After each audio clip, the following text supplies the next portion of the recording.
happened to men being the pursuers? We're doing this again. Okay, I got my list this time for the next ones.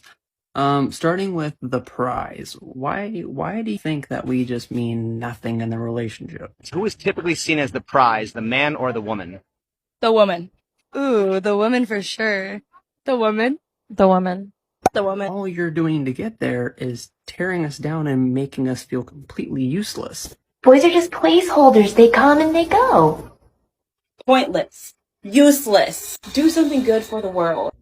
Alexa, remind me that I don't need a man and men are useless.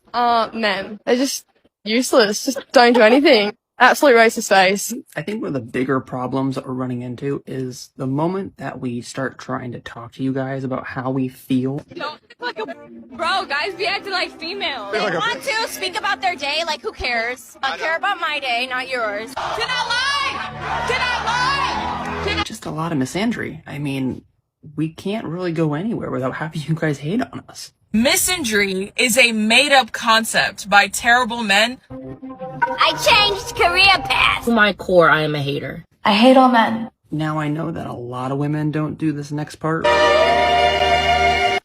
I'm on my way to murder. I fucking opened it. Never mind, it's still kill all men. The problem here is that it still exists all the same. We still have to deal with it. Like, at what age did we turn to when you just suddenly started hating on us? Only answer to that is to kill male babies and just kill any man that you see, like, in the street. Okay then, I'm changing the channel.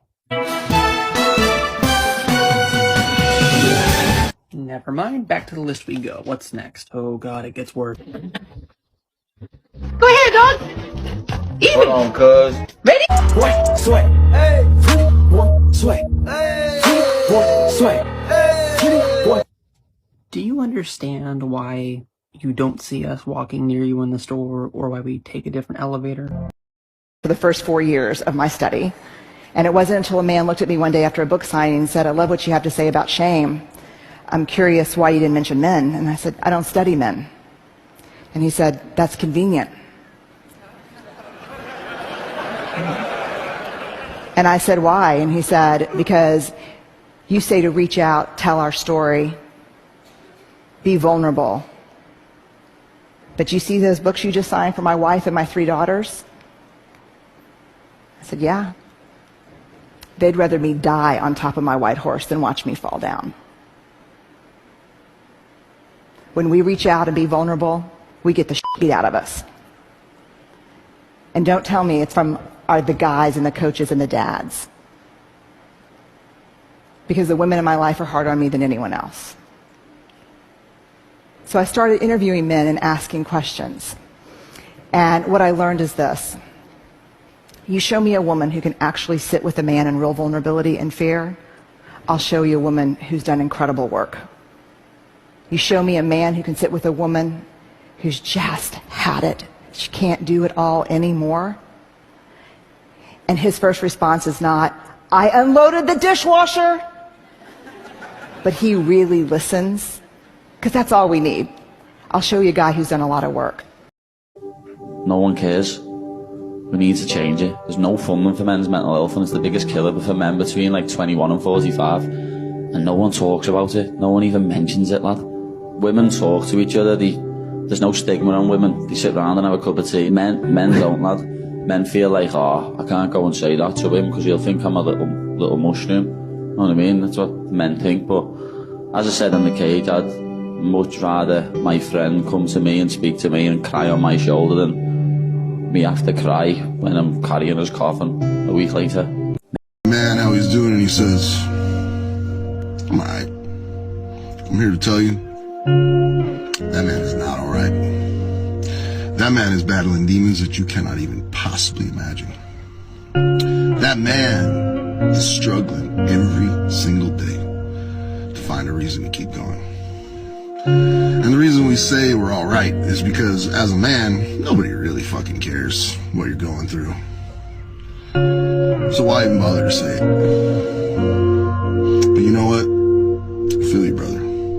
Because, I'm alright too."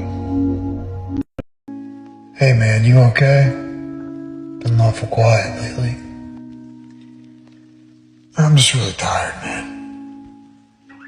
Type of tired that sleep won't fix.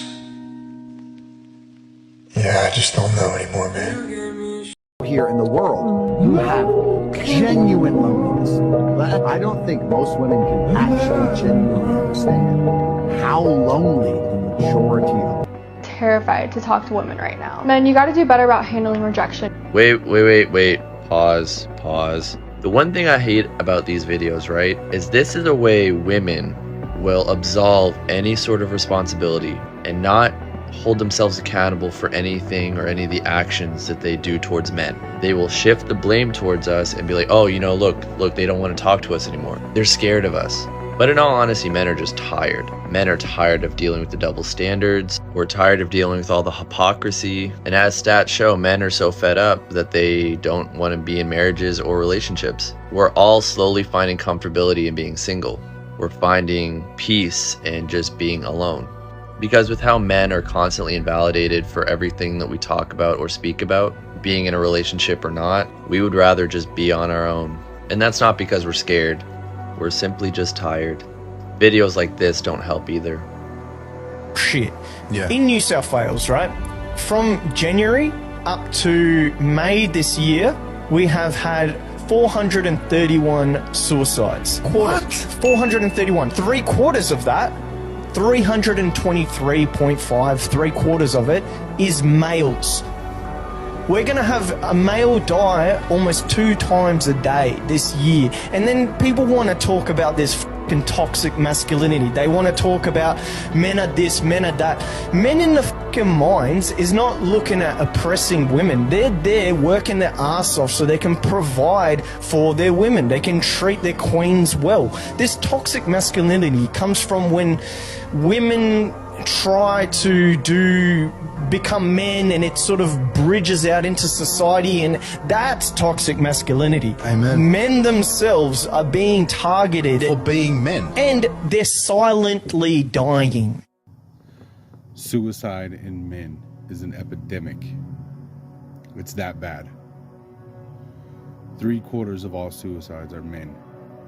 And that's not just in one country. That's not just in Australia or the United States. That is all of them combined. And it hits white men the most. Men are in trouble.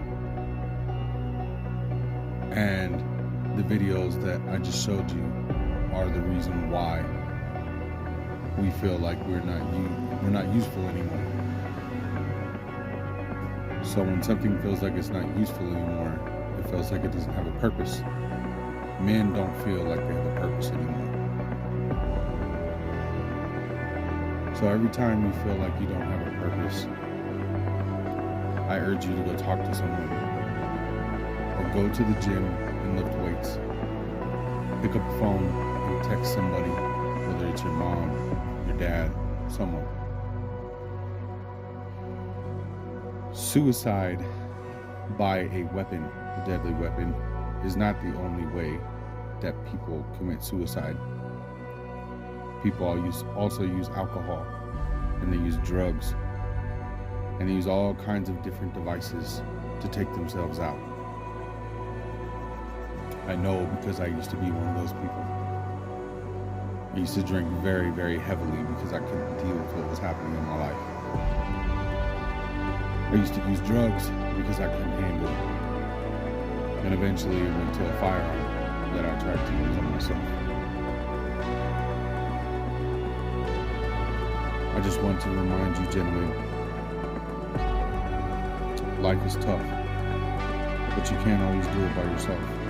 Sometimes you need someone to listen to you, or sometimes you need a way to get it off your chest. Because if you don't, it'll eat you alive. My Instagram is in the description of my videos, and I will never talk to anybody about what you talk to me about. So my inbox is always open if you need someone to speak to, because I've been there. There's a very dark, dark thing that takes you over when you get in that spot, right? When you feel like you just don't care anymore and you don't want to be here anymore. When you get into that dark spot, the best thing you can do is talk to someone. Don't check out, gentlemen. Don't let the world force you to do something that you shouldn't do. You know? Find a way to get it out. Do push-ups, get outside, breathe. It's not worth it. If I would have took my life 10 years ago, I would not have what I have now. I wouldn't get to see my kids grow up. I wouldn't have a good career. I wouldn't be able to start businesses. And I would have made all the people around me hurt. So just think about that, man. You are needed and you are necessary. Don't let this cold world make you think otherwise. I'll see y'all on the next one. Subscribe, like, and share. Peace.